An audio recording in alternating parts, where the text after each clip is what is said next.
Hi there, it's Dave. It's January the 9th. It's 7:48, I think it's. Yeah, it's almost 8 o'clock. I'm at the Tim Hortons. I just have a hot chocolate somebody bought for me off the street. So, oh, by the way, before I forget this, I did bump it when I was panhandling for money at the Esso last night. I met a woman. Her name was Brie. I think she was a clone, but she was nice anyway to talk to. Somebody to talk to for a couple of minutes. But she felt around here, and she said she also thinks that something has been implanted there. And if you see there's an indentation that just doesn't make sense, something is there. The fucking bastards have put something in my head to monitor me or release something into me.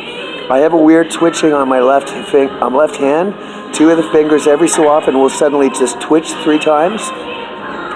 And it's not normal. I've had this dull sensation in my fingers for at least 2 or 3 weeks, and that's not normal for me either. But what we want to talk today about is housing. It came to mind, get this on film so that it's recorded and the truth is known. How has this housing situation developed to where it is today? Well, in the small scale, in Vancouver, I did everything I could. I went to hostels, I went to some shelters, I went to the Salvation Army, I have contacted motels. Everything was programmed to say no. There were a few evenings in a row when it was freezing cold, when every single outlet was no, no, no, no, no. Remind yourselves that this place is totally empty. There are no people living here. 90% of the residents are unoccupied. There's housing everywhere, but they want me to sleep on the street. Salvation Army, a joke there was that I was supposed to show up at 5 o'clock in the morning to put myself on a list. This is everything. They use housing as a weapon against you, obviously, and everything is a big game or joke for them. So that was Salvation Army. I did try to go to one mission one night, a shelter, and they had a skit there where it started off a really nice one with a reception area with like wooden paneling, and it was one place to another, to another, to another, all across the street from each other. So it was all planned out, and it was eventually put that I was supposed to sleep on the floor with a disgusting, deplorable situation, and this was to play with my emotions and go from one thing to a lower thing to a lower. This is how torturous this is. That was one night. A hostel here that I've stayed at a few times, which I like the place, aside from the shit that goes on. They play a game with that. Some nights it's totally full, some nights it's totally empty, some nights it's twice the price. Like everything is a game with housing, every single place. So those are some examples. So it's at the point now where, well, now I have no money. I did go to a YMCA type of place.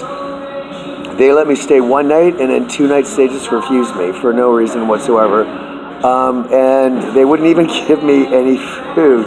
They had sandwiches and stuff, and they just refused to give me any food. I had nothing to eat that whole day.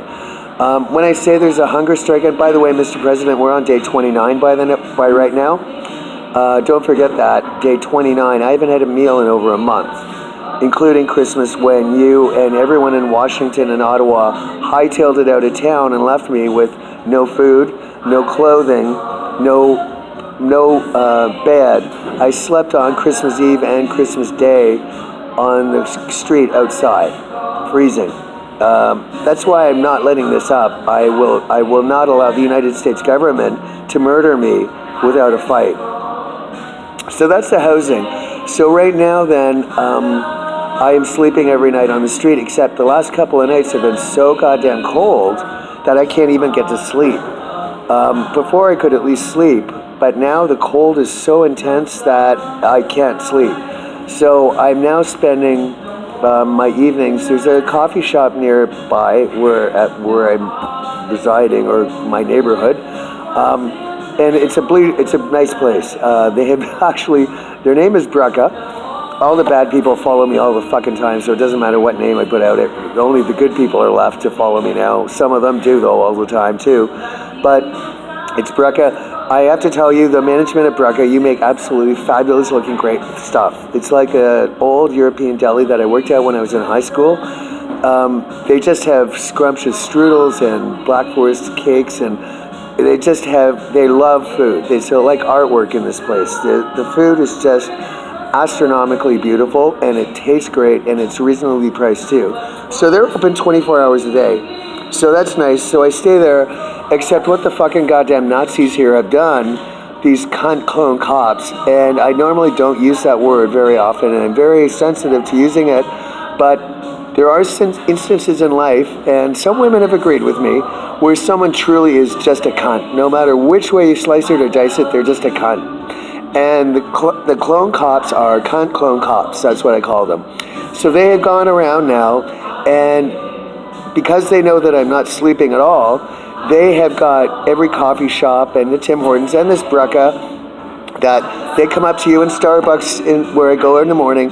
They come up to you and tell you that you cannot sleep at the place, which is fine, except this whole thing is fabricated, remember. This is a Nazi concentration camp. Nothing here is free will. Everything is skidded out. Everyone has got instructions what they're doing through their earpieces, through their smartphones. So these bastards not only won't let me sleep at night because I'm sleeping on concrete outside, they now go around everywhere I go during the day, and if I nod off, they wake me up. They're such miserable little cunts. So that's where we are with housing. I have been made homeless 4 times, 3 times by the Toronto police and once by the Guelph police. The first was September 22nd, 2014. I've been homeless since then because of the cunt clone cops. You have somebody make you homeless 4 times, you have the right to call them a cunt. Frankly, there's no other way to slice or dice it. If you make me homeless 4 times, you're a cunt. So that's where the housing situation is now. Things are at an extremely desperate, catatonic level right now because I have filling that's been loose. The filling fell out before Christmas. It still hasn't been filled. I have no asthma medication. I have no medication whatsoever. I was refused the flu shot this year. I have no clothing. I'm sleeping in coffee shops at night. I cannot sleep on the street. I have no bed, no housing, nothing. I have now nothing at all. If you want to see my life's possessions right now, I was going to send my sister a message. What you see right here is everything that I own in my whole entire life. This is all of my clothing. That's all that was left because the Toronto police stole all my clothes in August before I fled that city for my goddamn life. So we're at this point now where the United States government is on record as sending me in here on April 28th, 2017. They're responsible for the torture that I have endured since then. They're not the only people, but they're directly involved now, and where's my Canada in a way that is irrefutable. They are directly involved in the torture, in the starvation, in the sleep deprivation, in the medicine being withheld from me, both in terms of the prescriptions and the medical care I've gotten. I still have a lump here. I still cannot open my jaw properly. I have a tooth problem, and I have no medicine. There are medical needs here that are not even remotely being met. It is a situation where I could be dead in several days. I'm not eating. I'm not sleeping. I'm not getting any rest at all. Things are near a boiling point. I could be dead at any day. So that's where the housing is. I wanted to get this out about housing. The truth about the housing situation has to be known because it's so pivotal. That's what's going on. Am I running around every single goddamn day now looking for a place to live? No, because it's all a big fucking game. I am tired of this bullshit. I am not anybody's goddamn fucking slave. I never will be. Do not ever treat human beings like you are treating us now. Go fuck yourselves. Humans are at the top of the food chain, underneath God only. Everyone else is below us. Everyone else. Let's get that perfectly clear. I will never change that. I am no one's slave. I will never kiss anybody's ass. I will never obey anyone. I will pay you respect, but not you goddamn motherfuckers, the way you've treated me. I will pay someone respect, but I will never, ever, ever obey anyone. I will never do that. You can force me to starve me. You can force me to sleep on the street. You can murder me. You can assault me, but you will never own me. The truth about the housing is now out. This will be uploaded to YouTube and archived all over the place. There's war rooms all over the place. But the truth needs to be known, and there are lots of people who are observing me every single day who can say, yes, he's telling the truth, or no, he's not. But at this point in time, I've got everyone's trust. What I told you is correct. I don't run around every day looking for housing now because it's all a big fucking goddamn waste of time. Everything is controlled. So there's no point. After I've gone around doing what I've done, And remember, this has happened in every fucking city.